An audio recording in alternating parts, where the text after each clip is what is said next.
Paano paliitin ang tiyan in 2 weeks time? When you do this, hindi lang ito basta 2 weeks lang a quick fix, but it can actually help you sustain a good and healthy lifestyle. Now with this 2 weeks initiation period, magsisimula kayo in a lifestyle na magbabago, hindi lang sa inyong pangangatawan, not just having a flat tummy na mas maliit ang tiyan, but it could be the healing, yung pagaling na hinahanap ninyo. For those with problems sa kanilang blood sugar control, sa kanilang blood pressure, and at the same time, for those na mga hindi tumataba, pero yung tiyan ay lumalaki kapag sila ay nag-overeat, hindi man sila ganon ka nagiging mataba, nagiging obese, they don't gain weight, pero yung tiyan nila ay parati lang lumalaki, parating bloated, mapababae man o lalaki, kahit hindi umiinom, kahit hindi lasinggero, pero yung tiyan, kung titingnan, ay parang alcoholic. And that is because it's the visceral fats na nag-accumulate sa ating tiyan whenever we eat too much. So, yung mga pagkain natin, hindi lang yan basta sa energy, especially if you are eating a lot of fructose and glucose. Marami sa mga pagkain yan ay hindi talaga natin nagagamit. The problem when we keep on fueling on glucose, kapag panay kain natin ng mga sugar for energy, ang katawan natin hindi yan nako-consume agad-agad. Like say for example, if you will eat rice, like 3 cups, yung sugar na nasa rice na yon, part of this will be used as energy. Pero sa loob ng 2 to 3 hours, hindi mo mauubos yung buong calories na nakuha mo from that rice. So part of that is masustore kasi yung katawan natin, it will always maintain a normal blood sugar. Yun yung goal niya. At kapag sobra-sobra yung kinakain, especially na glucose will be kept low normal or normal within 1 to 2 hours after consumption. So yung mangyayari, after 2 to 3 hours, gutom ka na naman ulit. Even if yung kinain mo the previous 2 hours is actually way more than you need. So saan napupunta yung mga extra sugar, extra starch, extra glucose na kinakain ninyo? It is being stored as not as carbohydrates, not as proteins, but actually as fats. So, tama yung narinig ninyo, your body, our body, the human body, the animal body is capable na i-convert ang carbohydrates into fats. Kung lalagyan natin ito ng sample na pagkain, ang mais, ang kanin, ang tinapay, kapag na-process na at sobra-sobra yung kinain natin in a day, it can actually be converted into taba. Pwede siyang maging mantika, pwede siyang maging oil, pwede siya yung parang taba ng baboy na kinakain natin. So, that is a mechanism na normal sa ating pangangatawan. It is important for us to understand that so that alam natin kung bakit na kahit pa umiiwas ka sa matatabang pagkain, kahit pa hindi ka umiinom, kahit pa wala kang bisyo, you can see that there are people na lumalaki talaga yung tiyan. Let me guess, kung isa kayo dyan, gaano karami yung kinakain yung kanin? Kung hindi man kanin, kung hindi naman kayo nag-rice, ano ang pinagpapalitin niyo sa rice? I know a lot, even doctors, na hindi man kumakain ng rice, but they are overeating their other carbohydrate sources. Number 1 on the list, tinapay, pandesal, especially dito sa Pilipinas. What else? Bread that are considered as healthy bread, high fiber bread, brown bread, all wheat bread, all of those high fiber na mataas yung fiber content, pero hindi natin alam na yung kanyang starch content or yung overall net carb content is actually still very, very high. What else? Yung iba, hindi nga nag-bread kasi alam nilang process na, hindi na rin sila nagwa-white rice, pero they are still eating a lot of these so-called superfoods, pero hindi natin namalayan that it's still super high in glucose. Brown rice, red rice, black rice. Yes, they are somewhat better than white rice, pero when it comes to glucose na laman nila, hindi sila nagkakalayo. And meron naman mga members na ng Life Without Rice. They are so good in identifying na kahit anong kulay pa yan ng rice, rice pa din yan. And they are seeing results. They've seen changes. Yung mga SGPT na matataas before, mababa na ngayon. Merong mga other inflammation like yung kanilang HbA1c from 9, 10, ngayon nasa 5.5 na lang. But still, nag-improve na yung kanilang lab values, pero yung tiyan malaki pa din. You know kung ano yung hindi nila nawala? The other carbohydrates, which would be the ones in our JGC Raw food list, yung nasa caution list. Caution list meaning pwede yung ma-accommodate because they are usually natural na mga pagkain. Pero if you still need some healing, hindi pa kayo optimum health, then you should really be cautious. Dapat mag-ingat tayo before we devour those so-called natural, organic, healthy foods, but loaded still with two of the common basic na simple sugars, either glucose and fructose. So for glucose, hindi lang ito mga matatamis lang, hindi lang ito yung cocoa sugar, hindi lang ito yung nasa honey, hindi lang ito yung mga organic na mga sinasabing non-artificial sweeteners na natural. Even if they are natural, they're still loaded with glucose. So, ano yon? Most likely, hindi sila matatamis, but they are compact form of glucose or sugar in the form of starch. So, root crops, yung mga kamote, potato, ube, na paborito ng marami dito sa atin, I myself included, and my mom na mahilig sa ube flavors, those root crops are actually loaded with starch. Corn, wheat products, all rice products, oatmeal na usong-uso sa mga nagpapaka-healthy. But they are loaded with starch, and starch is, ano nga yung equivalent natin sa starch? Starch is just like paper bill. Para siyang pera na papel. As compared to coins, it's glucose. So, mabigat man kung tingnan, yung coins, 100 peso, for example, na coins, as compared to 100 peso bill.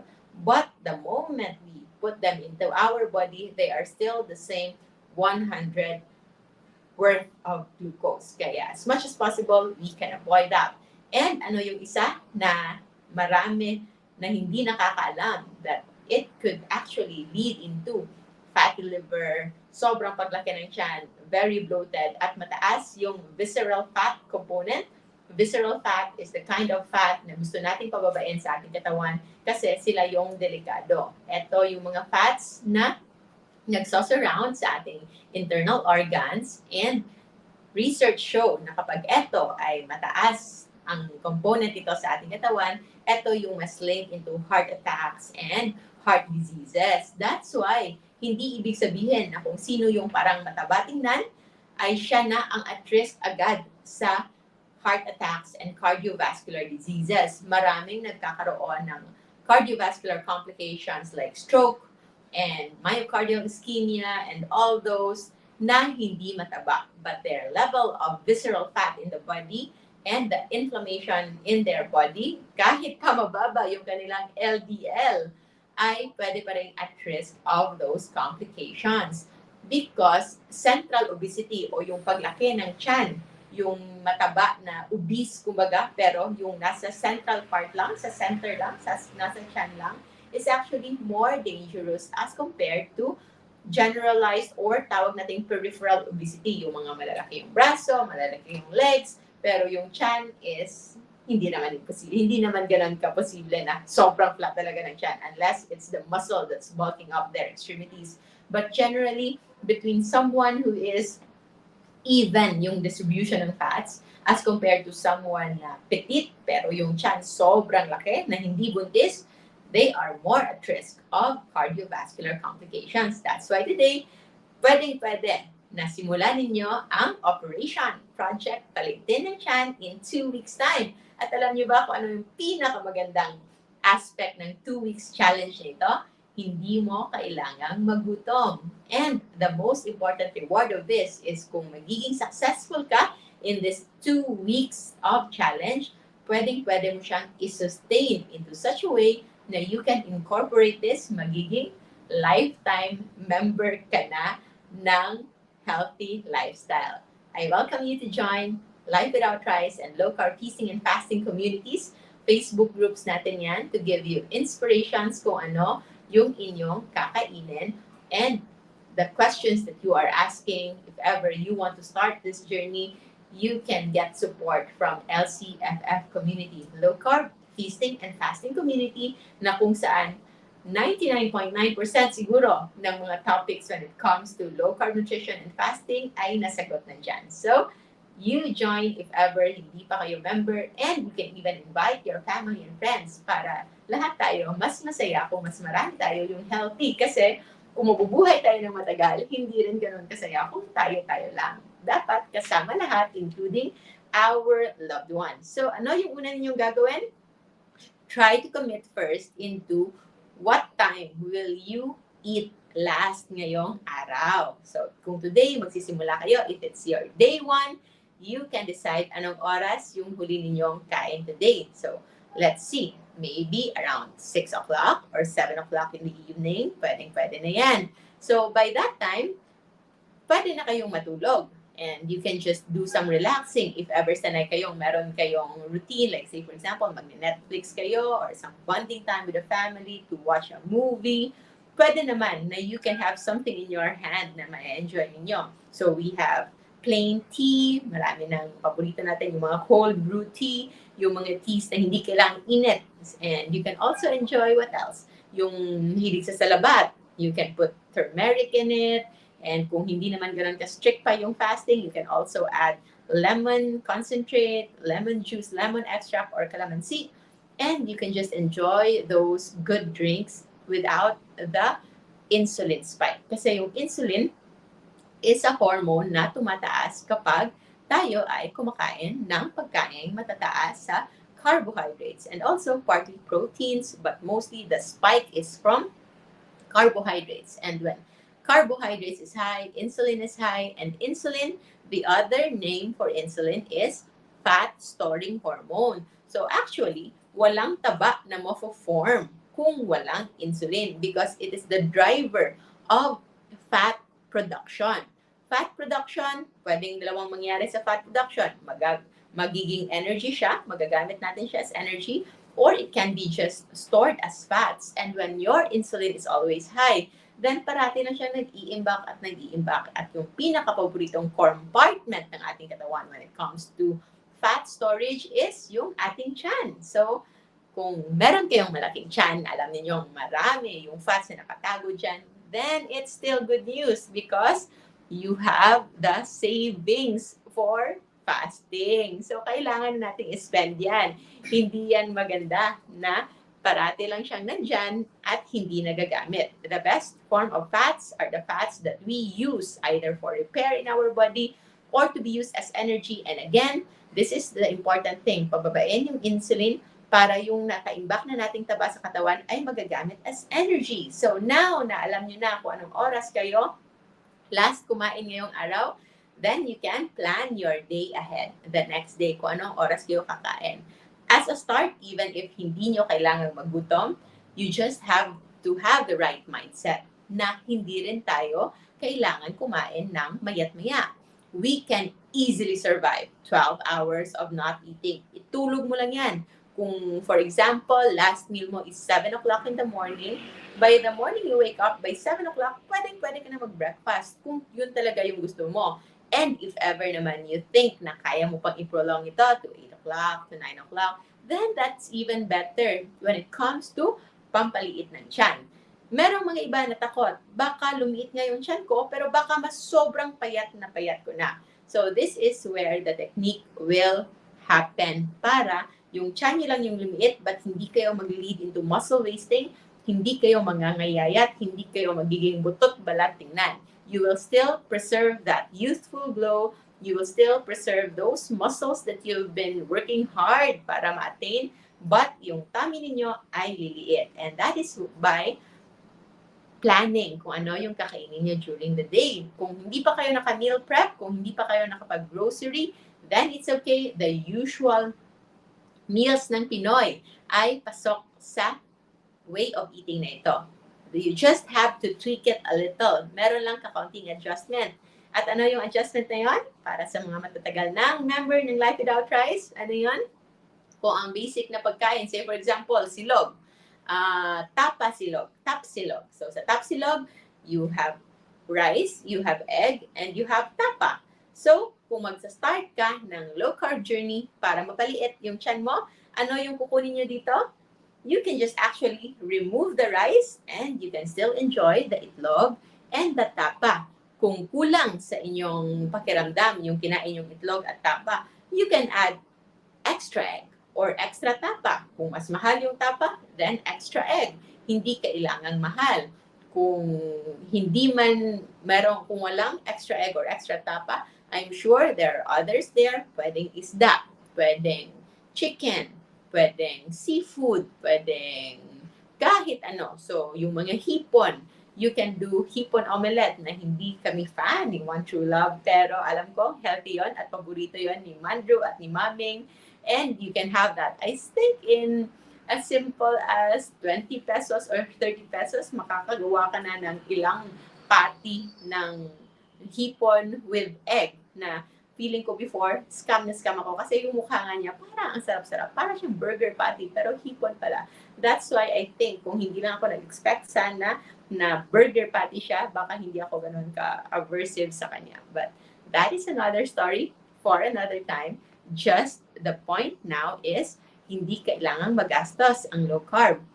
And yung isang mindset na kailangang isipin, because if you will have breakfast at 7 or 8 o'clock, marami yung nasanay, especially yung mga daddies na nagsa-snacks in the morning, especially kung meron silang routine at work, 10 o'clock and 3 o'clock in the afternoon, ay nagsa-snack sila. So, the main meals, covered na natin yan ha, between a side dish na usually vegetables or egg, and then a main meal na usually meat or seafood or isda, and ang rice, kunin lang yung rice. And then you can still enjoy the same side dish like chop suey or utan bisaya or pinakbet, and then your main dish, yung meat na meron naman talaga usually yung main meat.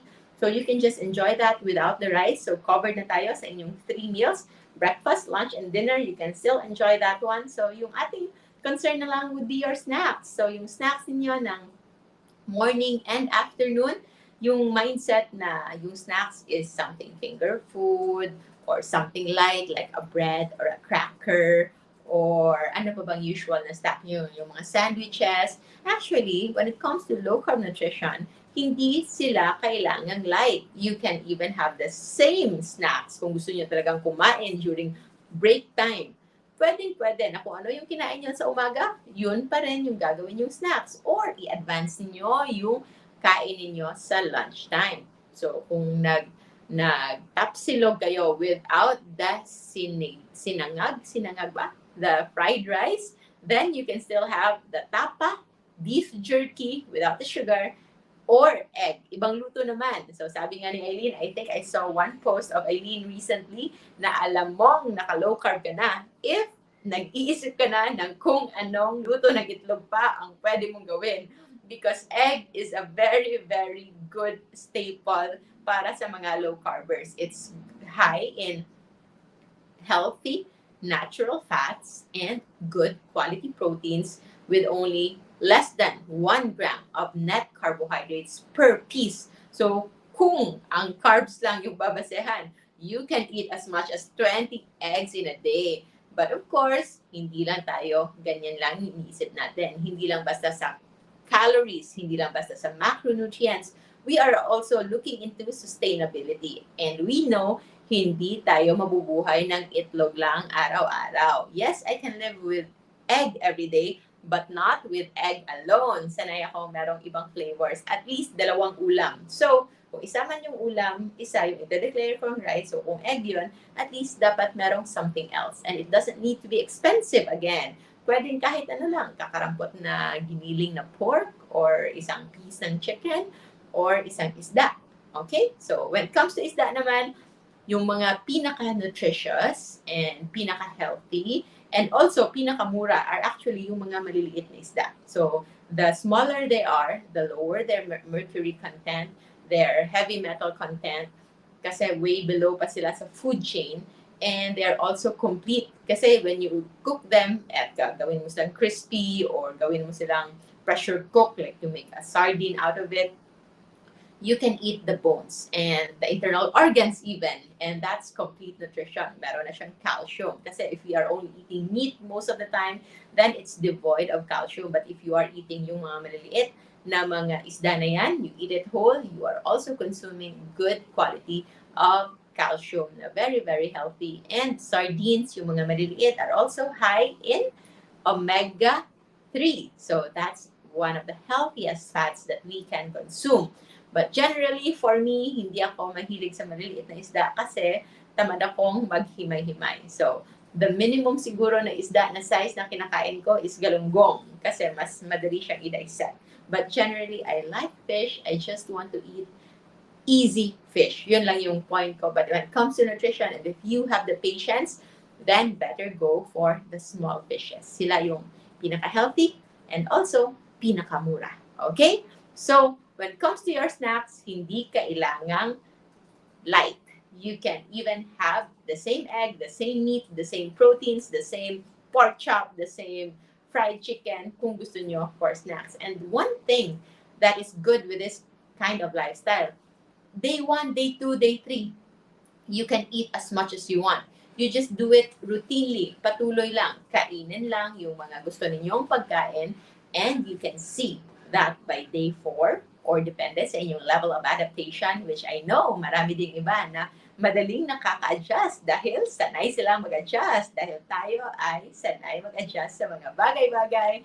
You can even transition in as easy as 1 day. By the next day, if you can only commit to 0 carbohydrates or very low carbohydrates on your day 1, first day lang yung feeling mong struggle. If ever there will become a point na parang sasakit yung ulo ninyo, that's just electrolyte needs. So, just do the salt fix. Isang kakarampot na pinch of salt, put it in your mouth, take some water, and in as fast as 5 minutes, para yung magic. Mawawala yung headache, mawawala yung pagkahilo, even yung pagiging mainitin ng ulo ninyo. Pwede yung mawala. It's just electrolytes and it's also the sugar craving brain na yun talaga yung parang hindi mo malamang sinasapian ka na maghahanap ka talaga ng sugar.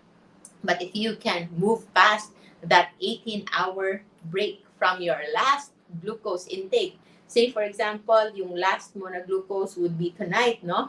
Or kung gusto mong mag-start ngayon, why not? So, say for example, 7 o'clock, yung last mong kain na merong kanin, expect na until 18 hours the next day, so that's 18 hours, that's 1 o'clock in the afternoon, tama ba? So by that time, expect that you will be craving for sugar, for rice, for bread, or kung ano mang makakasustain ang inyong usual blood glucose. Hindi normal ha, kasi blood glucose, merong yung normal 70 to 100, but karamihan sa mga glucose loaders, sa mga sanay kumakain at nag-fuel ng carbohydrates, their blood sugar is actually way higher than normal most times of the day. So if you can just survive the first 18 hours na wala kang dependency on glucose, then you can just pagpatuloy mo lang yan by eating healthier foods. So proteins is the easiest way to go to and the natural one. So meat lang and patuloy mo lang yan, you will see by the next day, hindi ka na gutom. If you are used to being hungry by 7 o'clock in the morning, magugulat ka na lang na 8, 9, 10, even 11 ay hindi ka na gutom. And once you are already in that state, importante for those na payat, you have to consciously time your meals. Kung pwede palang planuhin ninyo na kung kayang magkain kayo ng up to 3 meals a day, kung saan distributed yung inyong protein intake, just to ensure na yung absorption ng inyong proteins is good, especially for those working out. And kung hindi naman, just 2 meals of heavy protein meal is also good. Para sa mga nagtatanong na merong mataas na creatinine, mataas na uric acid, meron ng CKD 1, 2, or 3, na natakot kumain ng proteins, there's actually no reason to be afraid of proteins. But the details of that we've discussed in our LCF Masterclass for chronic kidney disease, hyperuricemia, and kidney stone masterclass. It's just one masterclass discussing the major problems in kidney that can be managed or can be helped. Pwedeng matulungan with low carb nutrition and fasting. Then I invite you to join that one. Nandiyan lang yung mga admins natin to help you with the enrollment. It's just an online class na you can watch anytime on demand kung kailan mo gusto at your own convenience. And it's a 21-day class, but if kayo ay masipag, you can finish it in one day kung gusto niyo lang. So anyway, there is a way for that. And para sa mga gustong paliitin yung tiyan, but ayaw mangayayat, then you can time your meals every 3 hours in a 6-hour window period, ha. Kung magpapatuloy kayo ng 16 to 18 hours of fasting, you can still actually accommodate 3 meal time. So, lagay niyo dyan, for example, tagdadalawang egg per meal, and magde-decide kayo kung ano yung inyong main proteins like fish and chicken and pork and beef. No, hindi ako masyadong bias sa mga meat na yan because those are the meats that I usually eat and also the meat that I like. So, but you can choose your own. Meron tayong JGC Rojo food list and you can choose anything on the safe list at hindi nyo kailangan problema when it comes to baka pabalik-balik, baka maumay na kayo. Sobrang daming luto yan. Just pick a certain region in the Philippines at alam mo, meron silang specialty when it comes to meat and you can choose that anytime, any day para hindi kayo maumay. So if you can continue doing that, makikita nyo lang that the break time in between the snack time ay hindi na kayo gutom. And when you are already not hungry, that is a sign that you're already fat adapted. So you just start with low carb. Kung hindi mo kayo maka-adjust agad-agad in 1 day or 2 days or 3 days, that is what the 2 weeks is for. Yung 2 weeks na yan is for your adjustment period for you to get used to this way of eating. No need to even be conscious about fasting. Kung hindi nyo kaya yung 12 hours, kahit hindi na kayo mag-fasting, before you sleep, pwede kayong kumain kung gusto niyo sa simula. But if you do it right, it would be impossible for you to keep on eating the whole day while you are awake because your body will become appetite corrected. You will feel more satiated, mas magiging conscious na kayo sa inyong appetite, and you will know when you already no longer need to eat so much. So, what happens would be the first 2 weeks, pwede kayong kumain as much as you want as long as it's low carb. And by the third week, doon na kayo pwede maging conscious about increasing your fasting window. So from 12 hours, pwede na kayong umakyat into 14, 16 hours, depende sa inyong health goal, to which are all outlined also. Kasi meron tayong goals sa ating pagpa-fasting at paglo-low carb. Hindi lang weight. The weight is just secondary. The weight is just very superficial. But it's more important that we focus on our healing goal. So ano yung health goals mo, and then yung weight naman na goals is parang pang ano lang siya, pang adjust. Okay? It's just for adjustment period so that as you heal, mapupunta ka pa rin sa weight na goal mo. Either losing weight or maintaining your weight or even increasing weight. So sa marami na mga mommies and daddies dyan na very successful in their weight loss journey at nagtatanong na how to go about increasing their body weight the healthy way. Marami na tayong videos about it. You can just continue to eat your proteins and then start building muscles through resistance training and also have ample amount of rest. So I hope that in 2 weeks' time, wag nyong madaliin yung inyong arms, yung inyong legs, yung inyong face, but focus on your tummy because central obesity is very important indicator when it comes to your cardiovascular health. So I hope I will see your before and after 2 weeks, and I hope you will be very successful in your paliit ng tiyan, flat tummy, at sa mga lalaki, good news, it's even easier for you. Marami na akong kakilala without much effort, with even lesser amount of gym na activities, but when they started doing low carb fasting, high protein intake with even lower gym na transitions and times, they are growing and seeing their abs. So, lumalabas yung kanilang abs. And that is not impossible. Marami na tayong coaches that are guiding other enrollees into this way of life, and they're very, very successful. And also, hi sa mga nagpa-follow sa ating low carbers and fasters na mga instructors sa gym. They're one of those very heartwarming talaga yung response. Kasi for the longest time, yung kanilang training, yung kanilang mga certificates is usually more on high carb diet. But the moment they started doing low carb and sila mismo ang naka-experience ng wonder of low carb, they are very grateful and happy na kaya pala. And the way they build muscle now is a way na very sustainable, hindi fluctuating at hindi madaling nawawala. Even if they are fasting, the muscle that they've built is still being preserved. So I think yun lang muna for now. Good luck, everybody. Thank you so much for always being with us, and I hope you remember to stay low carb so that we all stay safe. Bye. Have a good day.